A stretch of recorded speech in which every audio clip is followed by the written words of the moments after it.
Bonsoir, merci pour ce mot d'introduction, on est ravis d'être là. C'était quand même un pari parce que je pense que quand on a commencé à parler de ce projet d'exposition, elle n'était pas encore créée.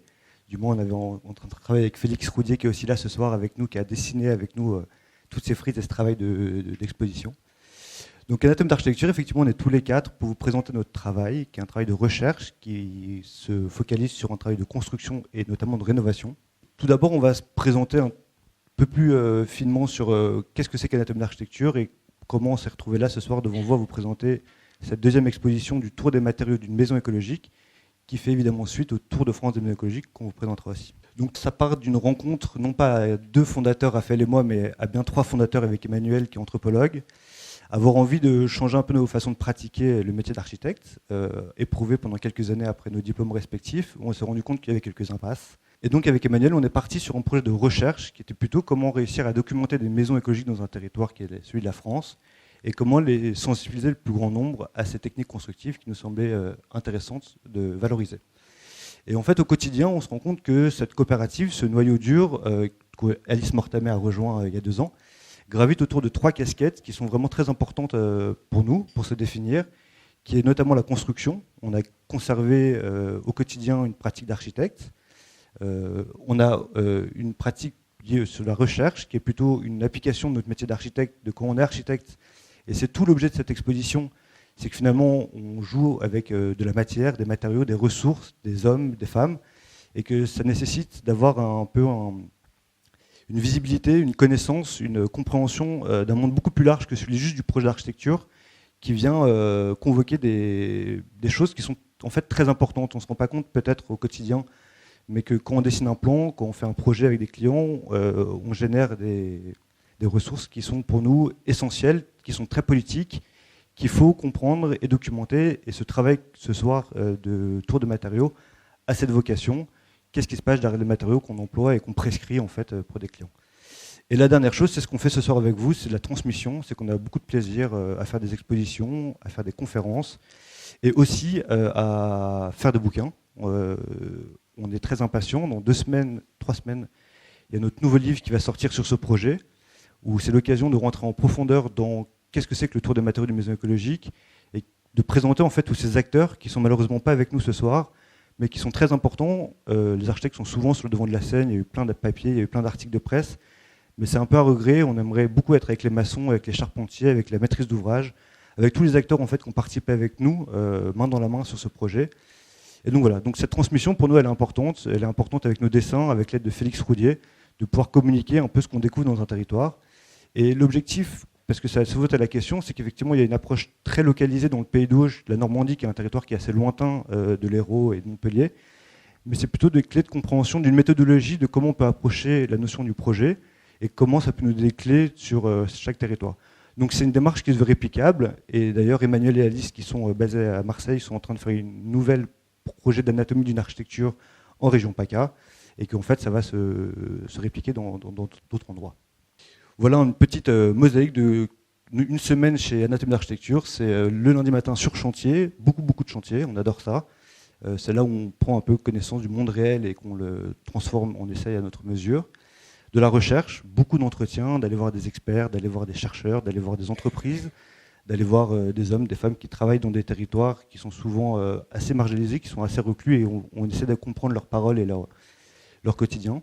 Et une dernière phase qui est la transmission, qui est soit des conférences, soit des expos, mais aussi beaucoup de chantiers écoles et des chantiers participatifs où c'est l'occasion, à travers l'acte de faire, de pouvoir accompagner des étudiants, mais pas que, aussi des professionnels ou d'autres personnes, pour comprendre ces techniques constructives qui sont finalement qu'une réinterprétation du savoir du bâti ancien qu'on met aujourd'hui en œuvre et qu'on va vous présenter un peu plus finement à travers cette présentation. Merci.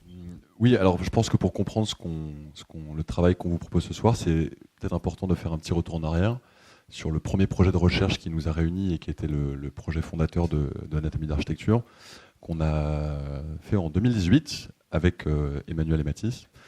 Et ce projet de recherche, c'était, on l'a baptisé après coup le Tour de France des maisons écologiques.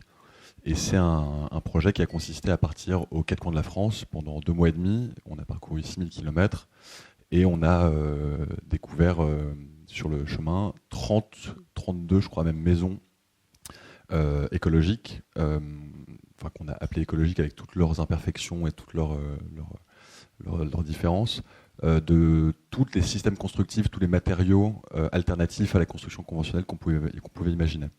Donc voilà, ça c'est la carte que ça a donné. Je peux mettre la suivante. Voilà, donc la façon dont ça s'est passé, c'est qu'on est allé sur site rencontrer des gens avec un protocole de recherche. L'idée étant de documenter des projets de nature extrêmement différente, d'échelle un petit peu différente. Les maîtrises d'ouvrage pouvaient être extrêmement différentes aussi, mais avec une espèce de vision, de méthode, de méthodologie transversale pour pouvoir raconter avec nos outils d'architecte, avec quelque chose d'assez commun, des projets très différents et qui avaient pour dénominateur commun le fait d'essayer de pousser les curseurs écologiques assez loin et d'essayer vraiment des nouvelles choses. Donc on nous voit par exemple parler à Freddy, qui près de Perpignan, qui construisait un super adobe, à Evelyne qui faisait des petites maisons qui s'appellent les Carter, qui sont des petites maisons de 8 mètres carrés, ou des choses un tout petit peu plus conventionnelles, très près d'ici d'ailleurs à Claret, en terre-chanvre. Voilà, l'idée c'était de prendre tout ça, de récolter au cours de longs entretiens avec ces personnes-là plein de données sur ces maisons pour les restituer. Donc ça a fait l'objet d'une expo, la première, et puis un livre, peut-être que vous aurez l'occasion de découvrir. Donc voilà. Et quand on se balade en France et on essaie de dénicher des maisons écologiques en France de différentes sortes, voilà le genre de choses qu'on trouve, des choses très différentes, à la fois en termes de matériaux, ce qu'il y a à l'intérieur des murs, ce qu'il y a dans les maisons. En termes aussi relativement au territoire, il y a chacun de ces projets est en lien avec une région, avec les matériaux, avec les ressources qu'on trouve dans les périmètres qui étaient autour de chacun de ces projets.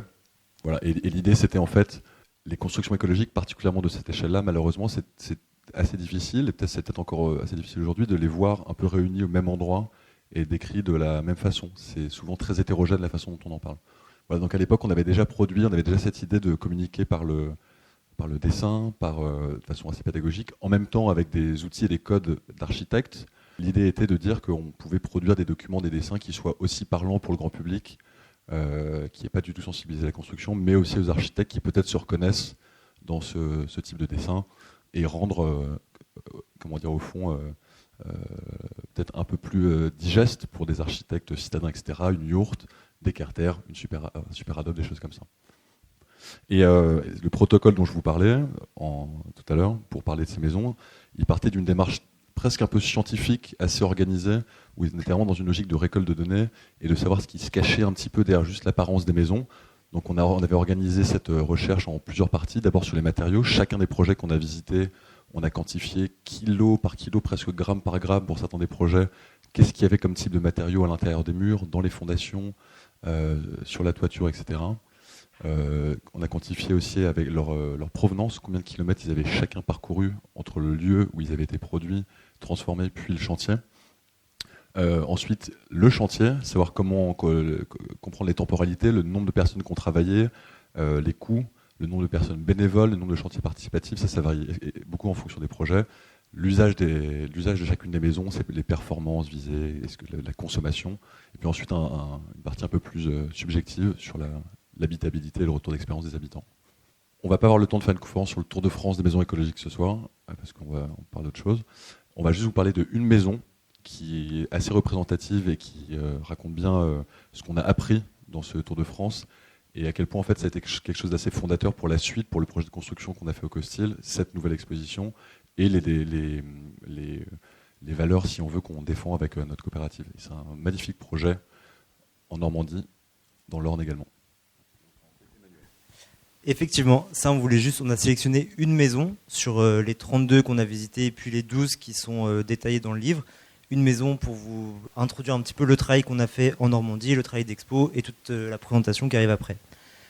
Pourquoi cette maison ? Parce qu'en fait elle est dans le même territoire, elle est dans l'Orne en Normandie et c'est la première qu'on a visitée quand on a commencé ce Tour de France.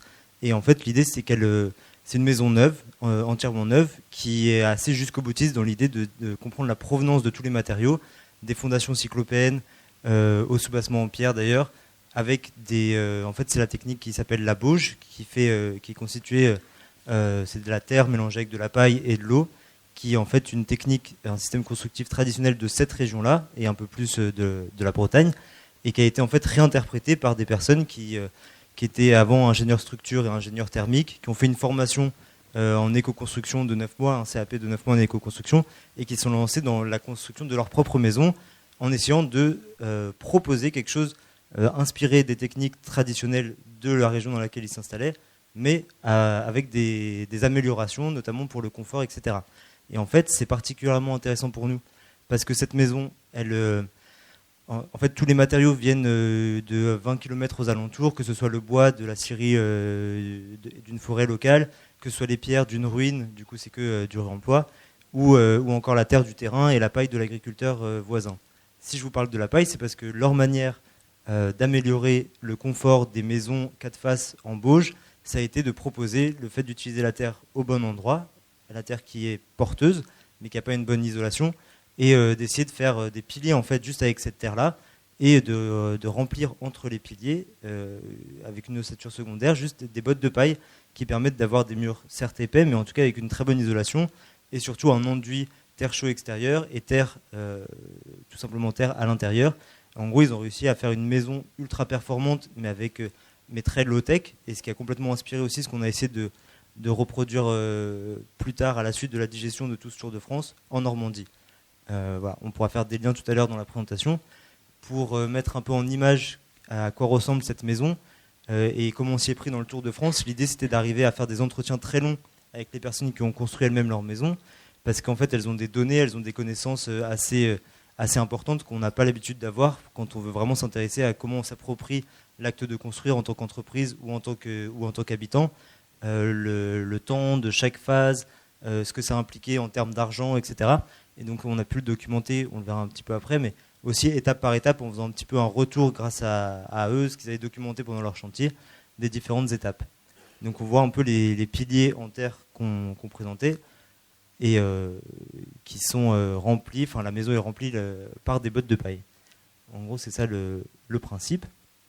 Et c'est aussi une maison qui voilà, de l'extérieur, elle paraît un peu une maison hyper classique sur le territoire et on ne peut pas vraiment deviner de quoi sont constitués les matériaux. Pour nous, c'était ça qui était ultra intéressant dans ce côté d'anatomie, d'architecture, d'essayer de comprendre pourquoi telle et telle maison pouvait avoir des réponses intéressantes au niveau national et un peu plus engagé écologiquement. C'était de dire qu'en fait, ce qui était important quelque part, c'était de quoi était vraiment constituée la maison, peu importe un peu son allure globale. Voilà. C'est toutes les coupes de chaque maison qui sont documentées pour vraiment dire la provenance de tous les matériaux et pas simplement s'arrêter au fait qu'une maison est écologique parce qu'elle est construite en paille si jamais il y a 76 tonnes de béton de ciment dans les fondations. Et c'était un peu pouvoir essayer d'expliquer différents détails de système constructif et vraiment la provenance de tous les matériaux ou du plus de matériaux possible dans chaque chantier. Alors il n'y a pas d'armature, c'est la bauge, c'est une technique qui est porteuse, qui existe depuis des milliers d'années dans plein de pays différents du monde. Et en France, on la retrouve beaucoup en Bretagne et Normandie. Et c'est une technique où en fait, il n'y a pas de structure en bois à l'intérieur, il n'y a pas de structure métallique, il n'y a pas d'armature.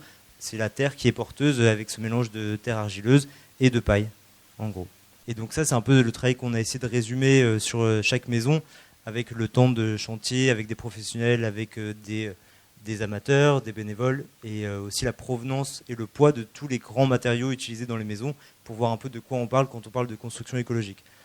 Et avec, bien sûr, les 4 capitaux qui ont servi d'analyse un petit peu pour essayer de comprendre à quel profil appartient quel type de construction, parce qu'il y avait un peu l'idée sous-jacente, ce qui nous a constitué dans cette recherche-là, c'était aussi un chantier participatif qu'on avait fait sur plusieurs mois en Corse, où en réalité, peut-être que les autoconstructeurs s'étaient lancés dans un projet un peu surdimensionné par rapport à leur profil. Ils s'étaient lancés dans une énorme maison en pisé, alors qu'en fait, ils n'avaient pas le temps de faire cette maison en pisé. Et du coup, l'idée, c'est de dire qu'il y a beaucoup de projets comme ça qui ne réussissent pas, parce que ça peut être très compliqué, que les projets qui peuvent réussir, c'est là où il y a une bonne compréhension aussi de leur capacité à accueillir des gens, à avoir des compétences techniques dans leur entourage, etc. etc., etc. Donc c'est un peu là-dessus où on a voulu aller, et avec des données chiffrées comparatives entre toutes les différentes maisons. Donc c'est toujours ça, c'est toujours la provenance en termes de kilomètres et le poids associé, mais ça peut être aussi, est-ce qu'un projet a, là c'est les bénévoles et les professionnels avec tous les temps de phase différents, mais ça peut être aussi les terres de remblai, savoir si un projet, son coût au mètre carré aussi, mais aussi les terres de remblai les terres d'excavation dont en fait on parle peu, enfin on parlait peu en tout cas à l'époque, mais qui en fait sont peut-être un curseur ultra intéressant pour parler d'écologie dans un projet d'architecture ou de construction. C'est combien de tonnes de terre ont été sorties de terre et doivent être transportées ailleurs, considérées comme un déchet, pour pouvoir produire cet habitat. Ce qui nous a aussi amené à questionner les fondations, les différents types de fondations. Et tout ça, en fait, tout ce qu'on vous raconte là maintenant, ça nourrit un peu notre envie de faire, de dessiner de cette manière-là le projet qu'on vous présente juste après. Ouais, voilà, tout ça, c'est toutes les comparaisons de toutes les maisons qui sont dans le livre, détaillées de plusieurs manières. Voilà. Le livre en images. Bon, c'était une petite présentation succincte du Tour de France qui effectivement permet et notamment grâce à cette maison embauche, de comprendre la suite et tout ce qu'on va vous raconter à propos du Costil. Ce qui s'est passé à l'issue de ce Tour de France des maisons écologiques, c'est que on a d'abord fait une expo, on a été accueilli en résidence à Paris pour la produire, elle a voyagé aux quatre coins de la France, même en Belgique. On a eu la chance de pouvoir en faire un livre, où on a pu compiler vraiment une grande partie des données qu'on avait récoltées. Et voilà, et tout ça, ça a duré 1 an et demi, 2 ans. Et en fait, ce qui s'est passé, c'est qu'à la suite de ce projet, il a commencé à avoir des gens qui nous ont appelés en disant « mais c'est super ce projet, c'est intéressant, j'ai flashé sur la maison en paille ou le super Adobe, etc. J'ai vu que vous étiez architecte et anthropologue, est-ce que ça vous intéresse de travailler sur des projets et tout ça ?» Et c'est vrai qu'à cette époque-là, on était plutôt dans une idée d'essayer de s'éloigner de la pratique d'architecte au sens strict du terme, purement maître d'œuvre, pour essayer de faire d'autres choses.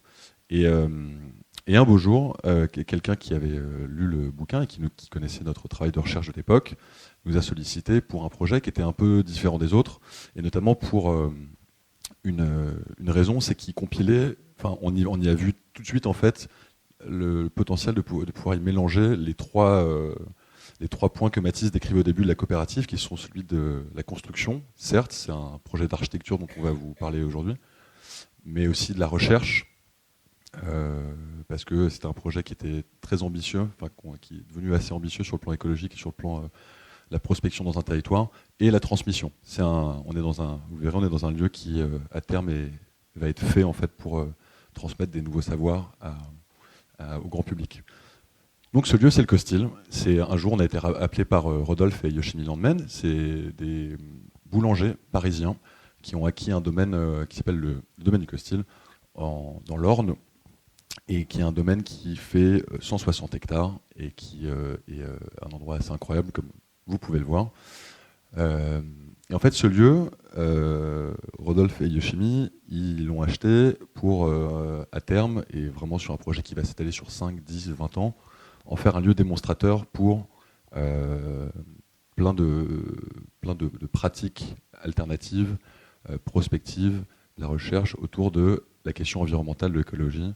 Eux-mêmes sont véganes, sont dans des associations de protection de la faune et de la flore, ils sont très intéressés par les problématiques de la nature, environnementale, etc. Donc c'est un projet qui s'organise en plusieurs points. Il y a à la fois à l'échelle du domaine des projets de libre évolution, de réensauvagement, on dit aussi parfois, sur une très grande partie du domaine. Donc la nature va juste reprendre ses droits. Ce sera comme une sorte de mini-parc naturel, si on veut, avec tout un travail d'observation, avec des naturalistes, des spécialistes, des chauves-souris, des araignées, de la faune, de la flore, des plantes. Voilà, c'est un endroit qui intéresse beaucoup ces gens-là, qui aiment observer ce qui se passe quand on laisse la nature reprendre ses droits. Il y a un projet aussi très important de production alimentaire, qui se veut un projet de production alimentaire, mais vraiment qui est très très éloigné des manières de produire actuelles. Donc on est plutôt sur des projets de permaculture, d'agroforesterie, d'agriculture forestière. Et donc voilà, il y a déjà par exemple un conservatoire d'arbres fruitiers qui a été planté avec des vieilles essences qu'on plante plus aujourd'hui, etc. Donc c'est des projets et des logiques qui sont sur des dizaines d'années, voire peut-être même des centaines. Et le dernier volet qui nous intéresse aujourd'hui, c'est celui de l'éco-construction et en l'occurrence de l'éco-rénovation, parce que sur ce domaine, il y a aussi du bâti. Il y a un manoir qui s'appelle le Costil, qui est une vieille bâtisse normande, qui est dans un état actuellement non habitable. Et cette petite maison juste ici, qui est celle qui va nous intéresser aujourd'hui, qui fait l'objet de cette expo. Voilà. Donc quand on a commencé à travailler avec Rodolphe et Yoshimi, qui nous ont expliqué ce que je vous ai raconté là sur la philosophie globale du COSTIL, on s'est dit que c'était quand même assez intéressant, et on a trouvé ça d'autant plus intéressant quand on a commencé à travailler avec eux sur la question de comment ils allaient pouvoir se loger sur le domaine, parce qu'actuellement il n'y a aucun bâtiment qui est habitable, et on s'est dit ils vont rénover un château, ils ont acheté un château, c'est sûr, et en fait pas du tout, non.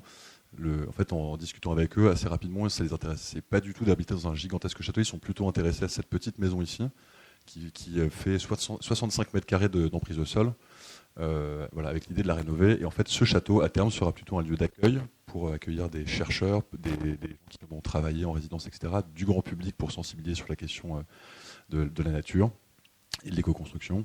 Voilà, donc c'est le moment où on s'est dit c'est pas juste des châtelains, ils ont vraiment envie de faire quelque chose, voilà, ils y croient vraiment. Ça, c'est le point de départ. Et quand on s'est retrouvé face à cette maison, en fait, sur la photo d'avant, c'était un peu triché parce que la façon dont quand on l'a trouvée, elle n'était même pas dans cet état. En fait, elle était plutôt dans cet état. C'est-à-dire qu'on ne la voyait plus, elle était envahie par le lierre et c'était devenu une sorte de bosquet parce qu'elle était inhabitée depuis 50 ans, quelque chose comme ça, 40-50 ans.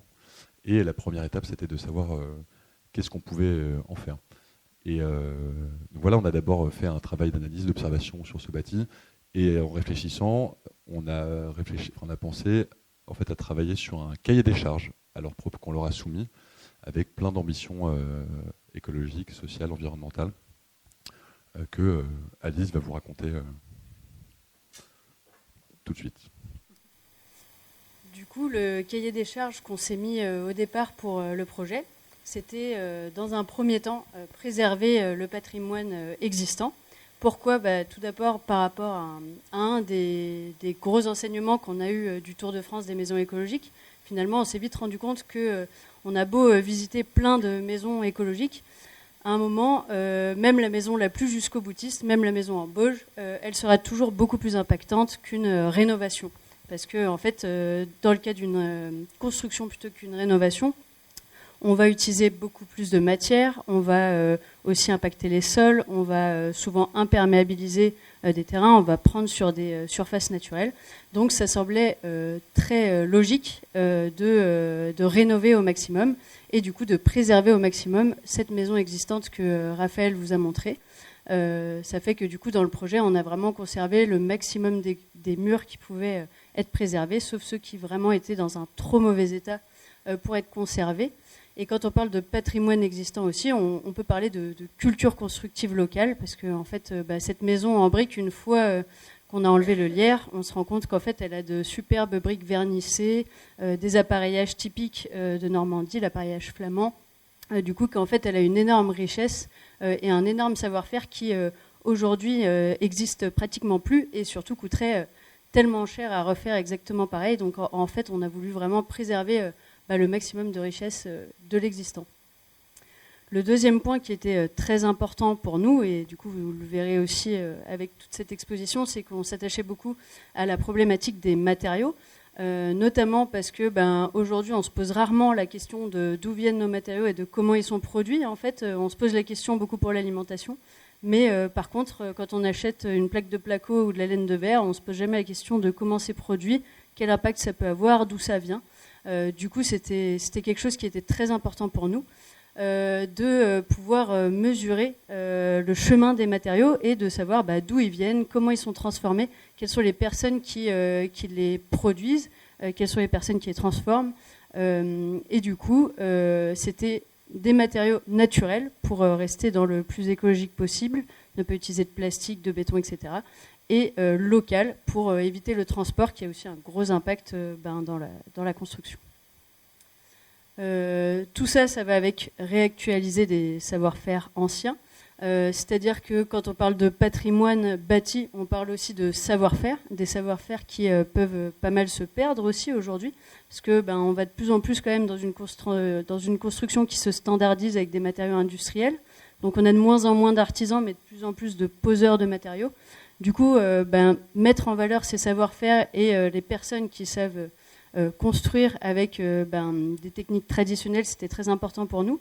Et d'ailleurs, ça n'a pas forcément été si facile parce qu'en fait, quand on veut utiliser des techniques constructives traditionnelles comme une réinterprétation du colombage ou réappareiller des briques de manière traditionnelle, on se rend vite compte que c'est pas si facile de trouver des artisans qui savent encore faire.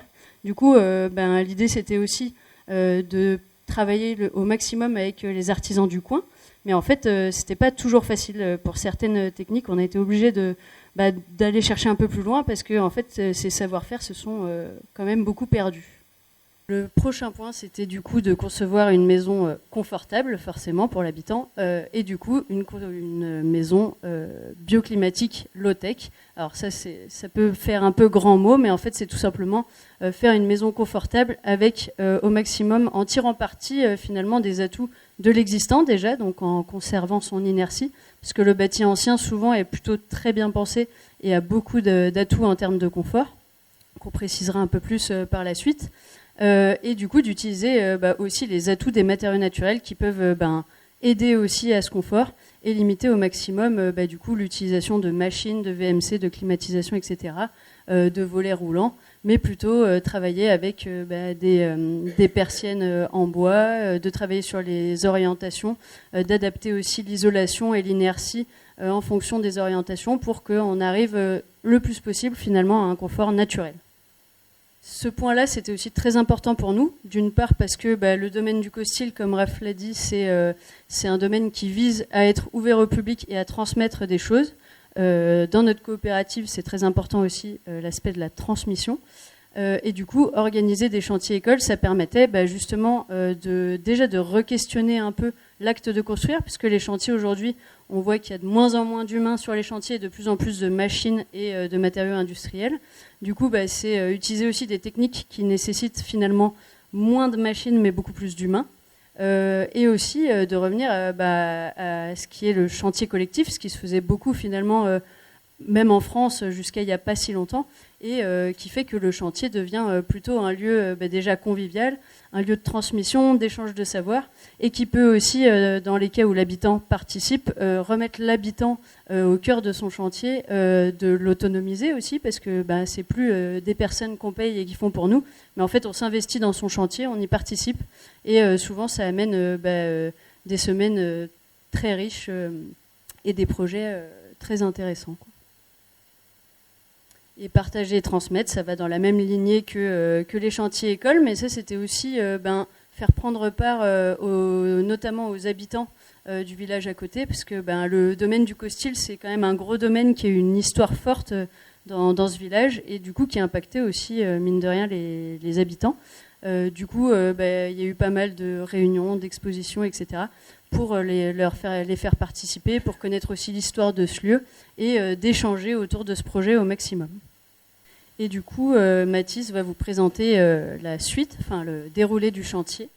La chronologie du chantier, c'est 18 mois de chantier pour nous quatre, qui avait été assez intense, mais très passionnante, au cœur tous les jours avec les entreprises pour discuter sur les techniques, les matériaux et comment mettre tout ça en œuvre.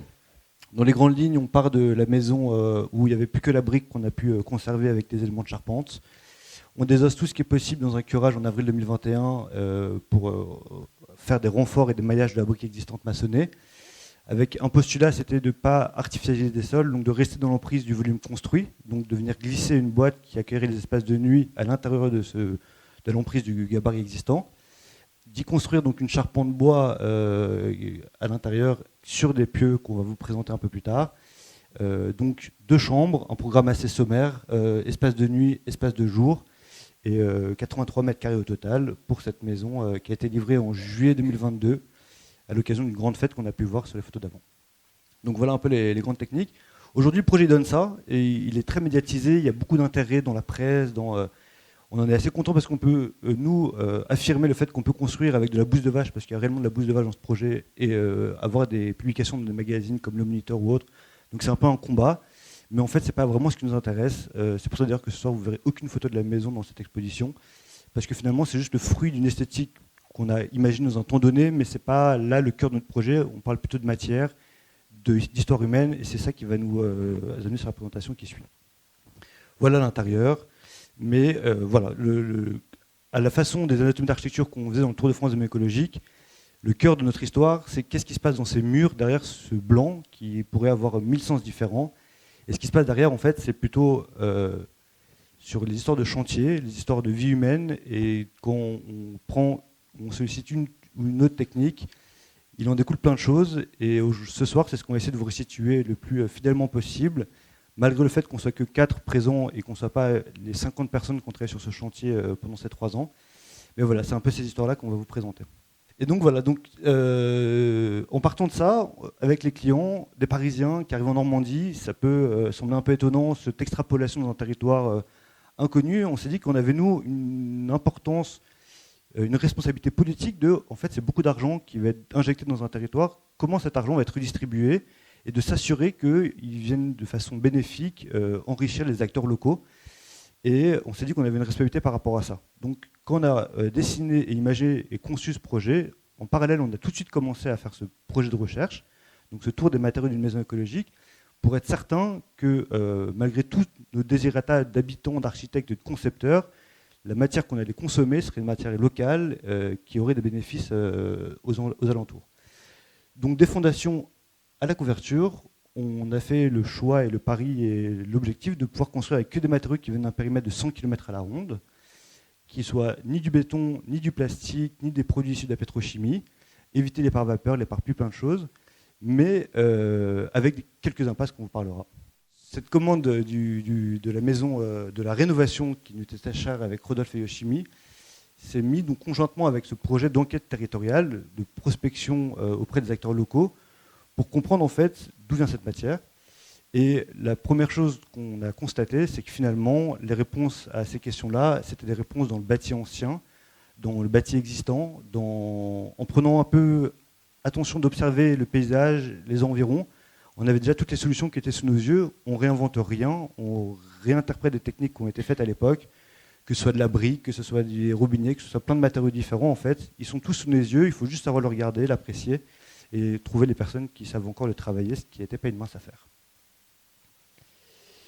Donc voilà un peu en parallèle de cette conception, il y a eu donc un travail d'enquête pour comprendre en fait qu'on met 1 euro dans un matériau, jusqu'où il remonte et jusqu'où il va. Et en fait, c'était passionnant pour nous de rencontrer Franck, de rencontrer Antoine, de rencontrer Hubert, Gérald et son cheval. C'était vraiment pour nous vraiment l'occasion de certifier aux clients que oui, c'est un projet, vous allez vous installer en Normandie, mais derrière, il y a toute une histoire d'une vie locale qui se met en place et qui sont passionnantes, et ce qui permet à un moment de faire une grande fête de chantier où il y a 500 personnes, et tous les acteurs, tous les entreprises, tout le monde était là, et de travailler un peu moins dans la main, c'était très cher pour nous. Cette mosaïque de photos qu'on vous montre, c'est un peu la traduction sous forme de photos vraiment très très condensée de ce qui se passe dans cette expo, dans ces frises. En fait, ce qu'on a essayé de faire, c'est un peu de la même façon que le Tour de France des maisons écologiques. On trouve une sorte de méthode et qu'on réplique pour raconter des choses assez différentes. C'est ça qu'on a essayé de faire. Et en fait, là où on nous voit parler à Hubert dans un taillis de châtaignier, ou à Franck dans une forêt de chêne où il explique comment il fait des prélèvements et ne fait jamais de coupe rase, dans une briqueterie ancienne, avec Philippe qui cultive du chanvre. C'est un aperçu de ce qu'on a essayé de mettre en place comme méthodologie dans cette expo. Et l'idée, c'est que tous ces matériaux qu'on a trouvés sur le territoire, après un an et demi de recherche, on les a racontés tous avec la même idée, la même logique. Et le principe, c'est de raconter, par exemple, si je prends la brique, qui est le premier matériau ici, c'est de parler d'abord de la provenance du matériau, d'où il vient, de son origine, où est-ce qu'on le trouve au départ. Par exemple, sur le robinet, ça ne va pas être la petite maison, ça va être plutôt une forêt. C'est une poche de robinet dans une forêt. La deuxième étape, c'est de raconter qui transforme ce matériau. Donc en fait, ça a été une autre étape de la recherche. Par exemple, dans la brique, comment on fabrique des briques, c'est quoi son processus de transformation. Donc là, on voit une briqueterie. Pour le robinet, on voit plutôt du travail à la main. Sur le Douglas, là-bas, on voit plutôt une scierie, la scierie locale de Franck, qui est également ici.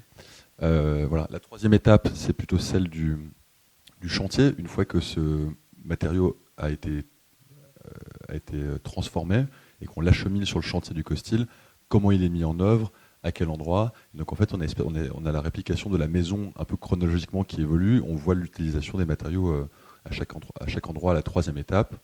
Et la 4e étape, c'est une fois que le bâtiment est fini, à quoi servent ces matériaux dans la maison, c'est quoi leur qualité, leur vertu, c'est quoi leurs limites aussi.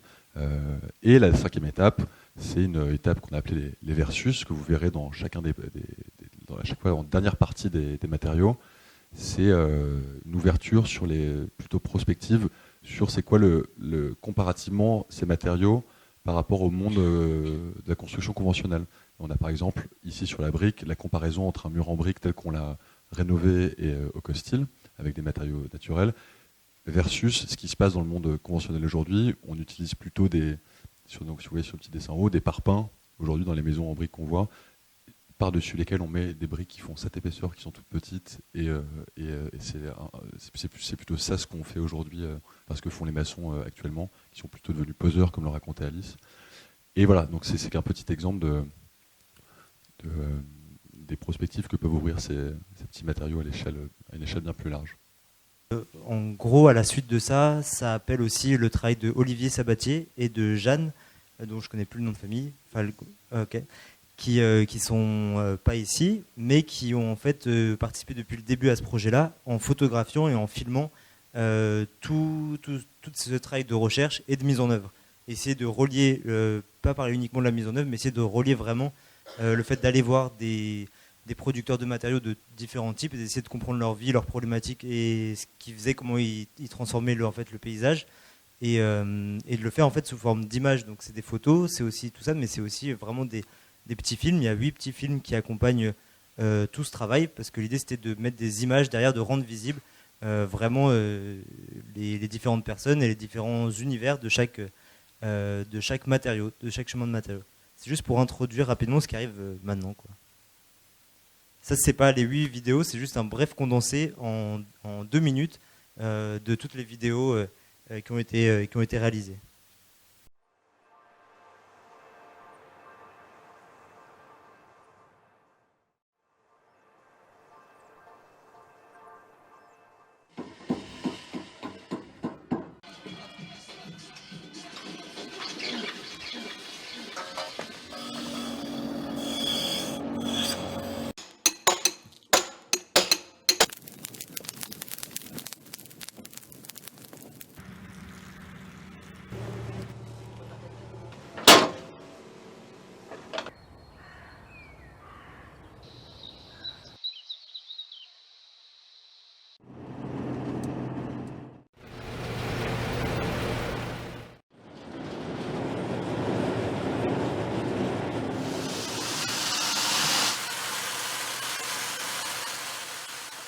Ça bouge pas.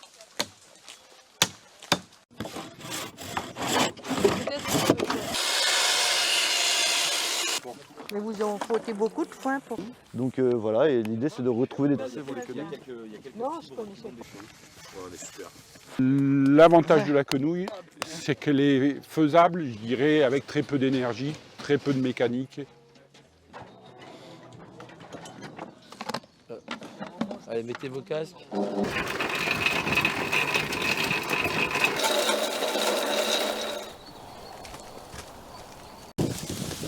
Douce.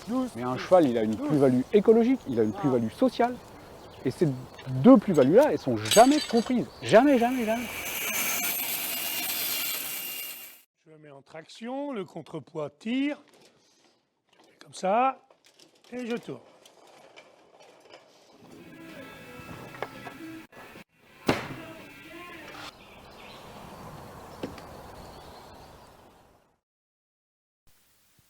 Et maintenant, on va peut-être passer à la présentation de matériau par matériau, des 8 différents matériaux qui constituent l'ensemble, la presque totalité de ce bâtiment-là.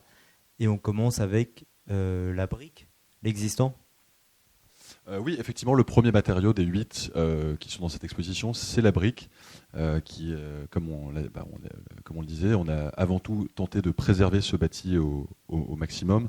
Et le premier, la base sur laquelle on a travaillé, c'était au fond juste les briques qui restaient de ce bâtiment, qu'on a réussi à consolider, qu'on a réussi à réparer à différents endroits du bâtiment parce qu'il pouvait être fragilisé en de nombreux endroits.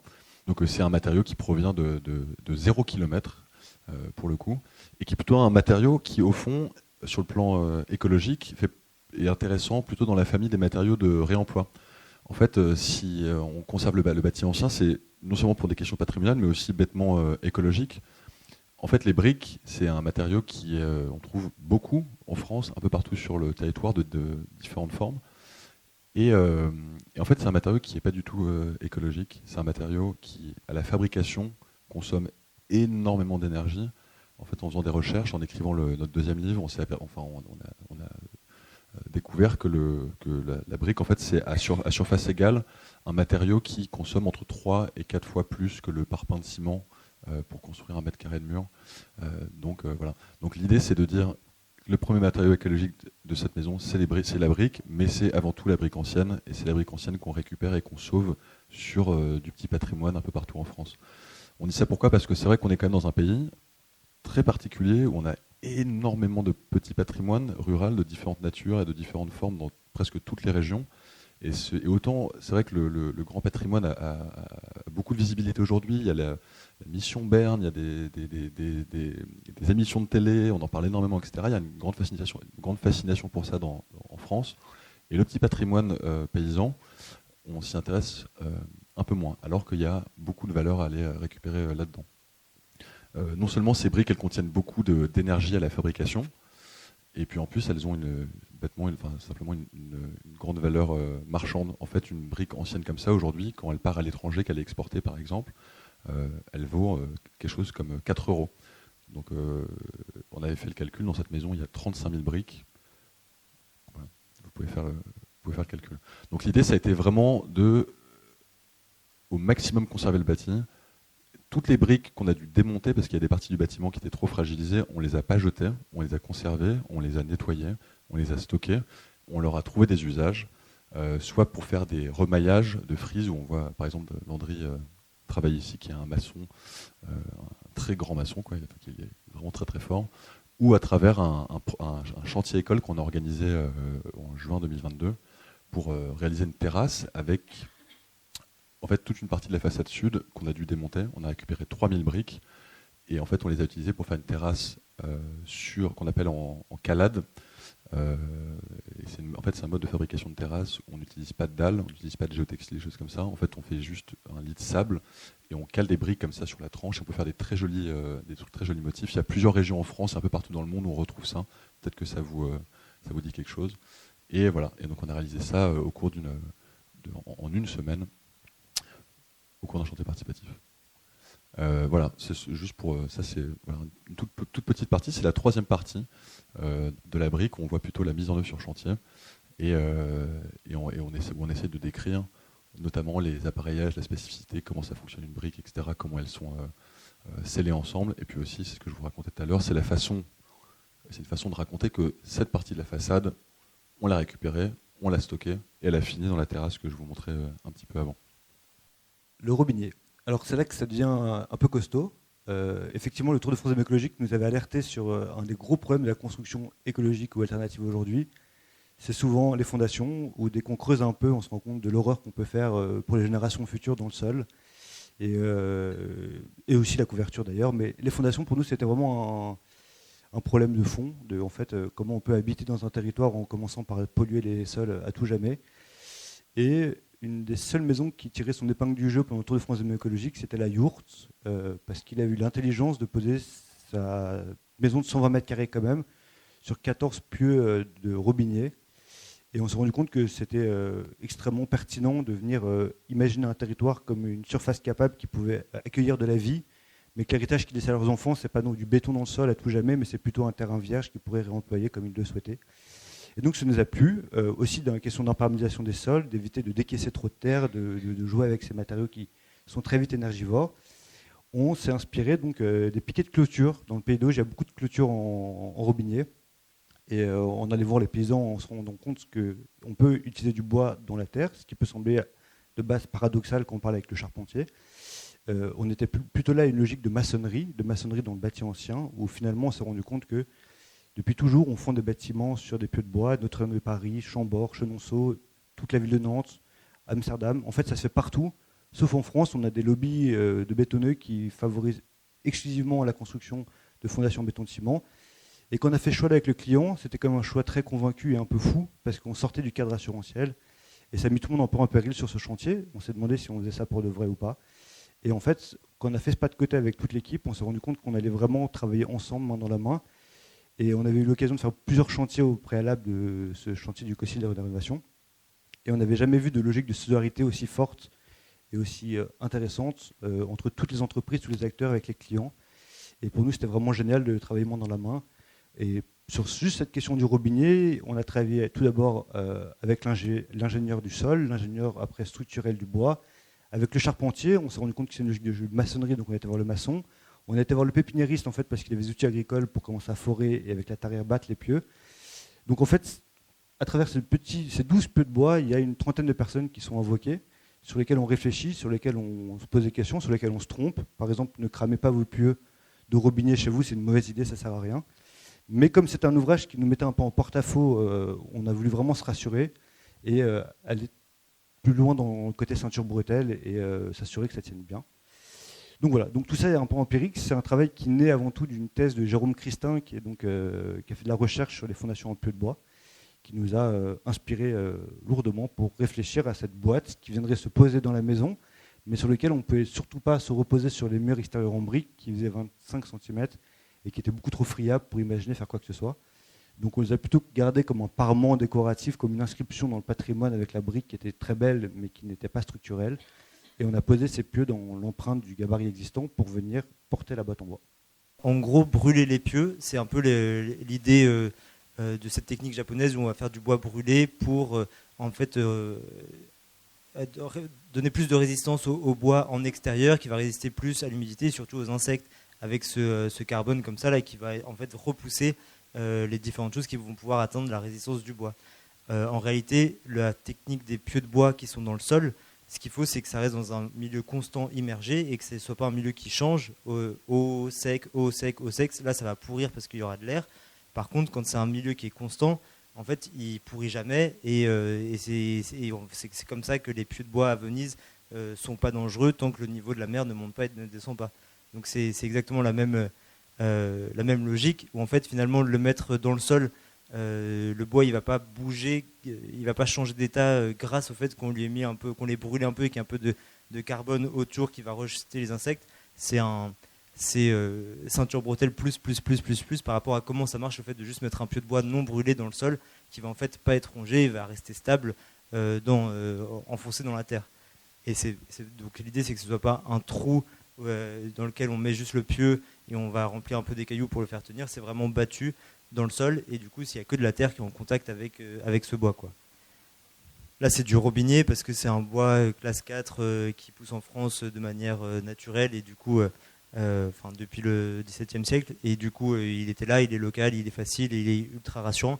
Mais historiquement en France quand on bat des pieux de bois depuis le Moyen-Âge et même depuis le néolithique, c'était pas du robinier, du coup c'était d'autres essences qui étaient résistantes comme châtaignier, chêne, etc.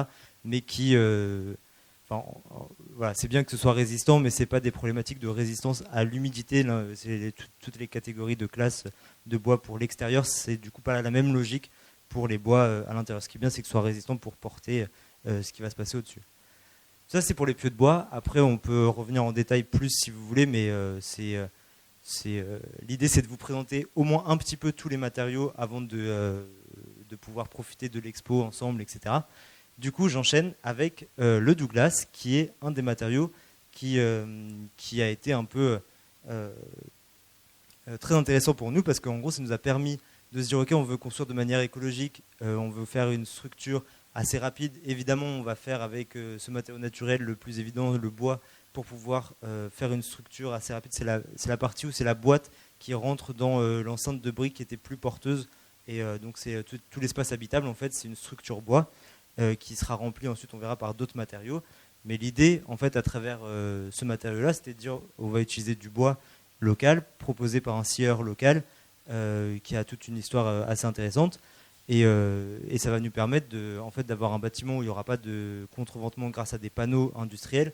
on va pouvoir aussi, juste avec le travail des charpentiers, faire un contreventement en écharpe et pouvoir remplir un peu de la même manière qu'existait énormément de colombage et de torchis dans cette région-là et dans d'autres régions, un peu réinventer ce système-là, reproposer quelque chose de manière contemporaine, avec les logiques d'entreprise actuelles, donc le fait de préfabriquer sur place pour lever rapidement toute cette charpente bois, enfin toute cette boîte en bois, et la remplir. Et donc, le contreventement s'effectue avec des bois en écharpe qui vont être noyés dans le remplissage. Donc ça, c'est un des intérêts.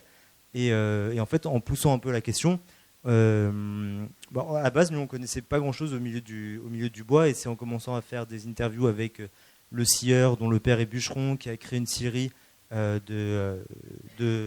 y a 15 ans. Il a créé une nouvelle scierie sur le territoire. Et en fait, en tirant un peu le fil, on a compris que le Douglas n'était pas du tout originaire de Normandie, n'était pas du tout un bois qui était ancien, du coup, mais qui répondait à des logiques un peu de rentabilité et d'efficacité, de comment faire pousser un bois, enfin comment utiliser un bois qui va pousser très vite, très droit, qui va avoir une bonne classe de résistance et qui va pouvoir en fait être assez rentable dans cet univers de la scierie.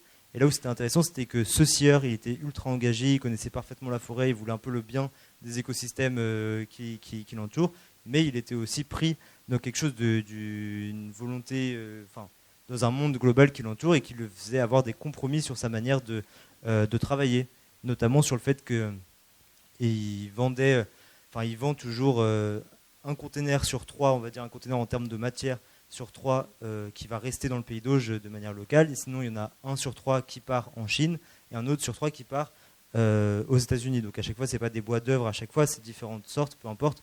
Mais en gros, il est complètement avalé dans une politique de rentabilité mondiale comme tout le monde.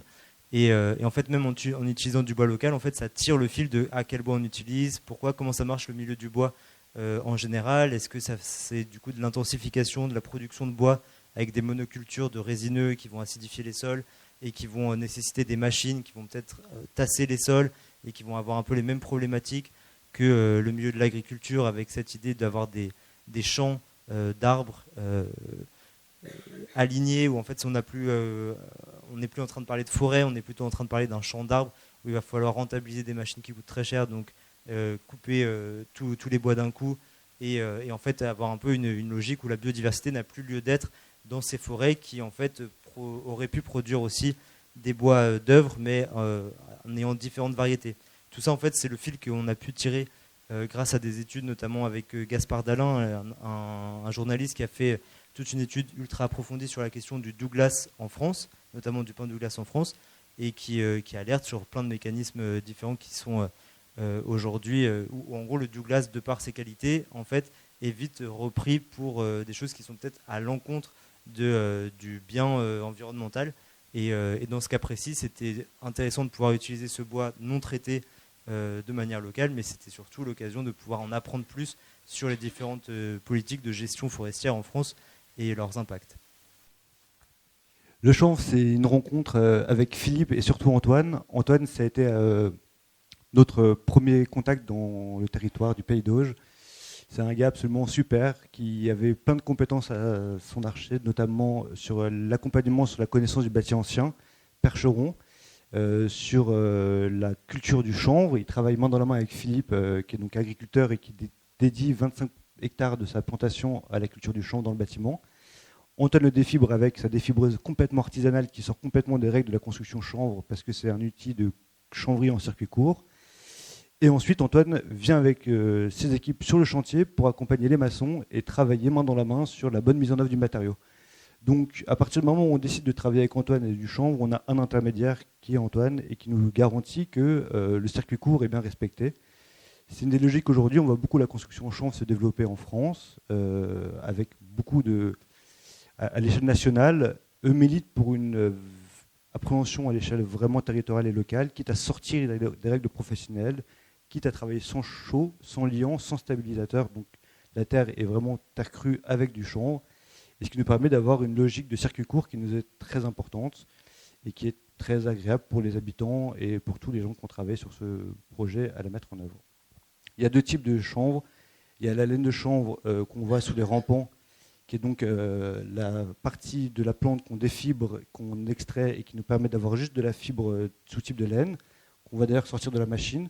Et l'autre, c'est la chènevotte, c'est une petite partie d'écorce de 2, 3, 4 cm qui permet d'être mélangée avec de la terre crue, d'être projetée dans une machine avec un liant mélangé avec de l'eau, et qui nous a permis d'isoler aussi bien les murs de briques maçonnées en terre cuite que les montants d'ossature pour en fait réinterpréter cette question du torchis entre pan de bois, colombage. Donc ça, c'est du terre-chanvre qui est projeté avec l'aide de la machine, et là, on projette directement sur les briques de la rénovation. Aujourd'hui, les solutions d'isolation, depuis quelques années, prennent on a de plus en plus de connaissances par rapport à ça. Le torchis, c'était quand même très chargé en terre, il y avait beaucoup d'argile, beaucoup de liant et pas beaucoup de fibres.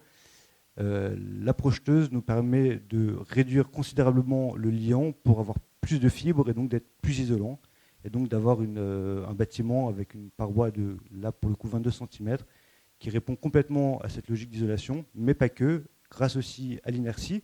La terre apporte une inertie et apporte un déphasage qui permet d'avoir un bon confort d'été. Et aussi, sur l'hygrométrie des pièces, le terre-chanvre est un matériau perspirant, un mélange perspirant qui permet de réguler l'humidité.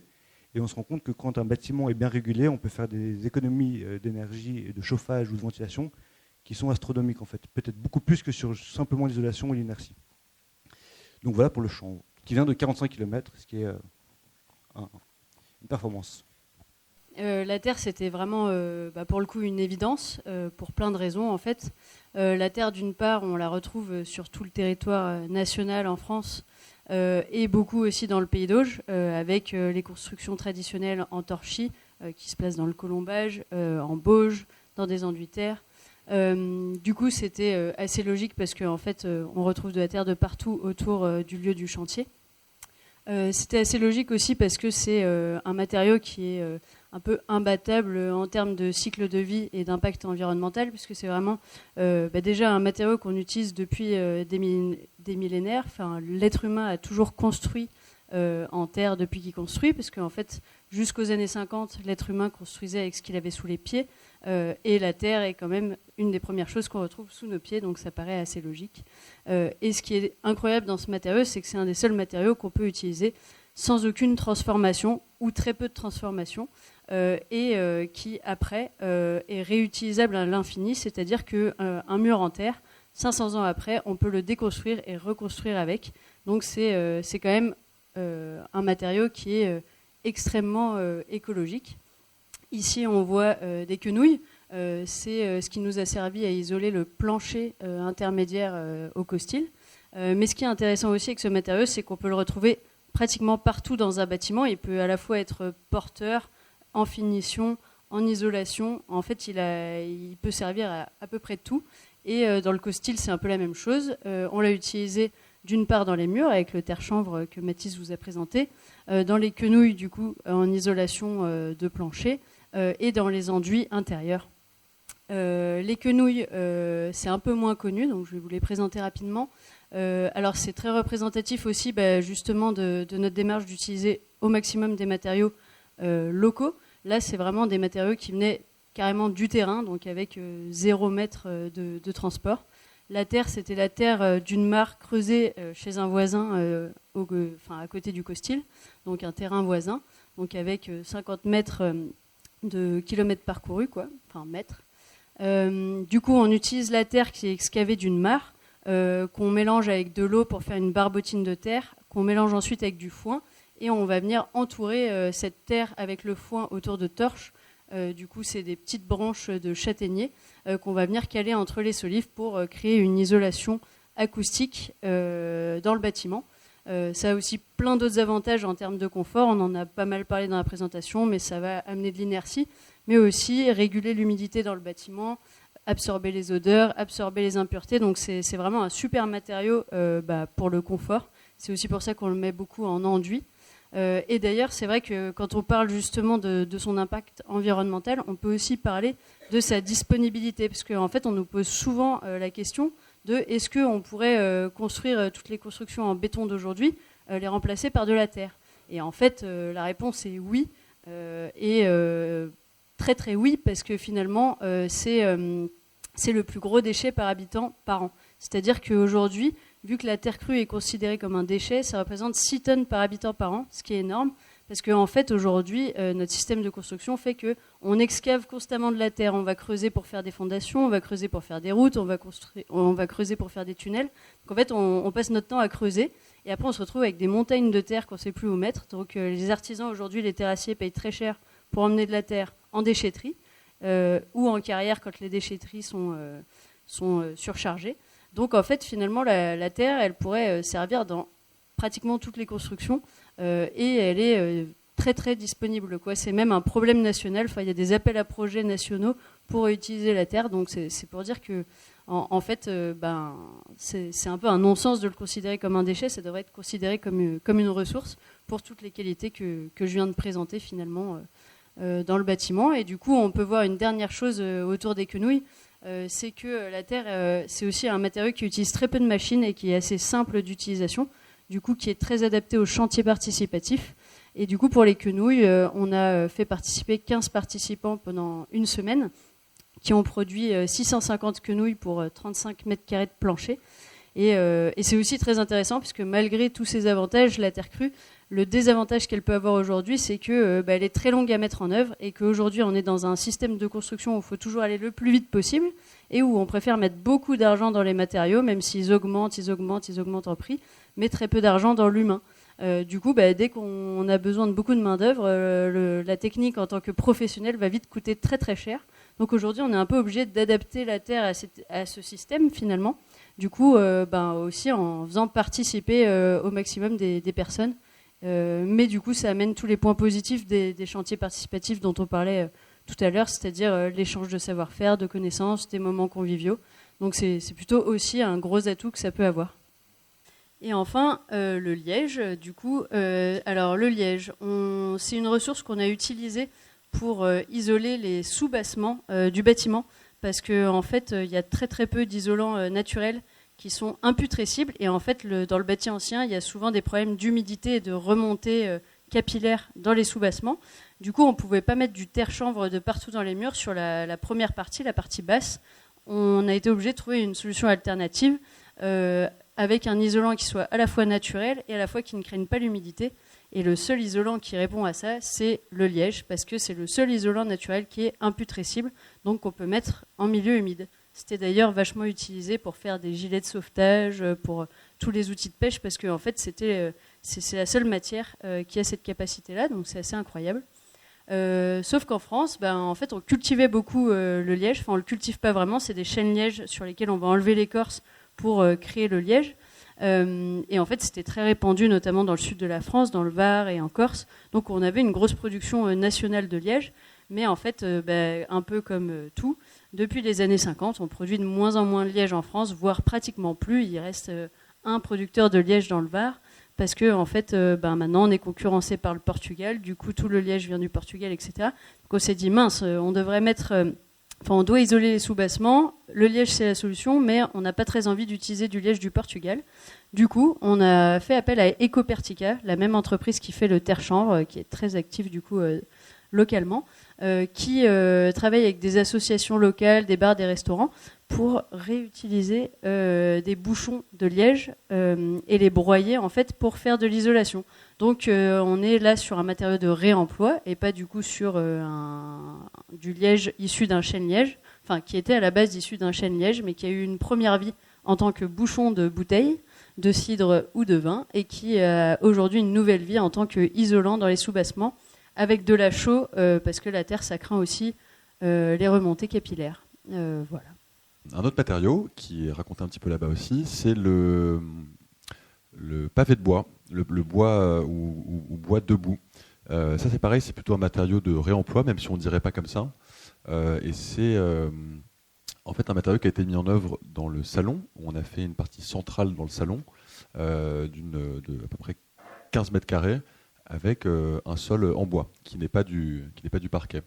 En fait, c'est un sol en bois qui est issu d'un mode constructif traditionnel, donc qui s'appelait le bois debout, qui était assez pratiqué un peu partout en France autrefois, et en fait qui consiste à prendre le bois et le mettre au sol, mais pas du tout comme du parquet où on prend des planches et on les pose comme ça, En fait, le bois est plutôt mis dans l'autre sens, il est posé debout comme un pavé. Et en fait, ce qui se passe, c'est que quand on met le bois en œuvre comme ça, il est bien plus résistant. Donc en fait, il y a eu des pavés de bois dans les rues de Paris, par exemple, à une époque. Bon, il se trouve que ça glissait beaucoup trop, donc on a arrêté de faire ça. Où on voit par exemple sur les planches de découpe de boucher, sur les billots de boucher, souvent il y a ces espèces de petits carrés de bois qu'on voit comme ça qui sont extrêmement résistants et qui résistent à l'épreuve des couteaux et du temps. Et c'est un peu cette même logique qui a été mise en œuvre ici, avec ce paramètre particulier qui est celui qu'on a... En fait, on a travaillé avec Atelier Rat, qui est un atelier qui a été fondé par Camille et qui fait différents ouvrages en bois, de réemploi de différentes natures, et notamment des sols. Et le sol qu'on a réalisé au Costil, il a été fait avec du bois de réemploi qui provient de menuiseries en chêne qui ont été démontées sur des bâtiments démolis, essentiellement dans le nord de la France. En France, on démonte en moyenne 4 millions de fenêtres par an, qui sont l'essentiel du temps considérés comme un déchet, c'est un petit peu comme la terre, parce que c'est assez long, fastidieux à démonter, qu'il y a des clous à enlever, qu'il y a du plastique à arracher, qu'il y a des choses comme ça. Mais une fois qu'on arrive, comme c'est le cas dans l'atelier de Camille, à démonter les différents montants de fenêtres, à enlever la peinture, à poncer, etc., en fait on récupère du chêne massif, qui est un matériau qui en fait... vaut de l'or aujourd'hui. Enfin, on sait tous que le prix du bois a explosé et des montants de chêne aujourd'hui massifs de cette qualité, c'est devenu très très compliqué de pouvoir se les permettre dans les projets. Et donc voilà une des réponses sur l'usage du bois et sur qu'on peut trouver aujourd'hui en France et dans ce projet. Et la façon dont ça marche, c'est qu'en fait les montants sont tranchés en petits bouts, assemblés en atelier sous forme de petites mosaïques et ensuite posés sur site comme des espèces de petits dallages comme ça. Par Camille et l'assistante en quelques jours. Alors, le bardage en châtaignier, ce sera le dernier matériau de ce soir. Alors, le châtaignier, en gros, c'est peut-être la rencontre avec son producteur, Hubert Brosseau, qui a peut-être été un peu à l'initiative de notre envie de documenter les univers de chaque personne qui sont un peu au cours des différents matériaux. Bien sûr, c'est des envies qui viennent de différents endroits, mais la rencontre avec Hubert, elle a été assez importante en fait pour guider tout ce qu'on a voulu faire au Costil. En gros, Hubert, là, c'est la personne qui est haute en couleur, qui est tout en jaune comme ça au milieu de son atelier. Et lui, en fait, il aime contextualiser son travail avec des problématiques qui dépassent complètement l'objet qu'il a dans ses mains. Quand il nous parle, en gros, il nous parle de comment ça se passait, pourquoi il y a des châtaigniers en Bretagne en l'occurrence, là c'est le matériau qui peut-être vient le plus loin dans ce qu'on a documenté. Pourquoi en Bretagne il y a une culture du châtaignier, depuis quand, ça répondait à quelles problématiques et pourquoi ça transformait le paysage et comment en fait les ganivelles de châtaignier ou tout simplement ces taillis de châtaignier ont su trouver des utilités à plein de problématiques différentes. En gros, en fonction des époques. L'idée c'est à la base, ces taillis de châtaignier étaient en fait c'est des taillis de châtaignier qui, du coup, c'est des perches qui vont pousser assez vite et qui vont surtout, on va pouvoir les couper et cette souche-là va pouvoir rester sur place et recréer des rejets et du coup des nouvelles perches. Et ces souches ont une durée de vie de 700 ans quand c'est bien entretenu. Du coup, en fait, c'est toute cette logique-là qui sont cette exploitation forestière qui permet d'utiliser du bois qui va se renouveler un peu très rapidement et qui ont trouvé plein d'intérêt. Et historiquement, c'était pour cercler des barriques de cidre en Bretagne. Ça a été un peu la première utilisation du châtaignier et assez rapidement, pas assez rapidement, mais en gros ça a eu plein d'histoires différentes. Mais ce qui est passionnant en écoutant Hubert, c'est que ça a vraiment du sens par rapport à ce qu'on essaye de dire avec différents mots. C'est qu'en gros l'utilisation qu'on a en tant qu'humain des matières premières qui nous entourent en fait transforme le paysage et ont des impacts très importants au niveau politique, économique, sociaux, etc. Et en fait lui il l'a bien en tête et pour lui en fait sa manière de travailler, c'est vraiment une manière où il veut se dire ok, moi j'ai un message politique avec mon action. Avant j'étais agriculteur, ensuite j'ai été paysagiste et maintenant en fait ce que je veux faire c'est reprendre cette entreprise de châtaignier où en fait il fait des ganivelles, ce qui est aussi cette utilisation qui permet à ces taillis de continuer de vivre un petit peu avec le temps. Toutes ces ganivelles qui ont eu plein d'utilités différentes mais qui servent à faire des petites clôtures de jardin ou bien à garder le sable sur toute la côte, sur toutes les côtes. Et du coup, là, une des dernières utilisations, c'est de pouvoir dire, ok, ce bois-là qui a un cycle de vie ultra intéressant, on peut l'utiliser en extérieur, non traité, et surtout avec une gestion forestière passionnante et une manière de transformer le matériau qui ne passe pas par des énormes scieries, des énormes usines, donc zéro traitement, etc. Et il n'y a pas de machine, à part 2-3 petites machines manuelles, c'est à faire des ganivelles qui sont en fait une machine à manivelle, où il va juste actionner sa manivelle et ça va faire tourner 8 bobines de manière simultanée, ce qui permet en fait d'enrouler toutes ces ganivelles-là, toutes ces perches de châtaignier. Et voilà, en gros, il y a plein de choses à dire autour de ce personnage, de ce matériau. Et là, on l'a utilisé un peu en vêture extérieure qui permet de protéger des impacts du soleil là où c'est vitré et aussi protéger les enduits existants. C'était surtout une volonté de les mettre un peu coûte que coûte dans ce bâtiment-là. Et voilà, en gros, c'est aussi pour parler du fait que chaque matériau a un peu une excuse pour aborder des sujets un peu plus globaux. Et comme ce qu'on disait un peu sur le Douglas ou sur tous les autres matériaux, peut-être que ça nous permet d'avoir des questionnements sur en fait comment ça se passe de manière conventionnelle. Le bois c'est écolo, oui, mais en fait de quel bois on parle? Est-ce que c'est un bois qui part en Chine pour être transformé, qui revient? Est-ce que c'est un bois qui est traité à l'autoclave avec des choses qui sont en fait très très néfastes pour la santé?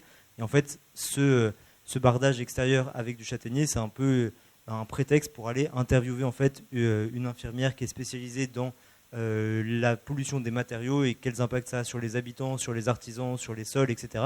Et de pouvoir dire, en fait, il y a un sens qui est hautement social et pertinent à parler d'un bardage qui est non traité et qui peut rester comme ça à l'extérieur.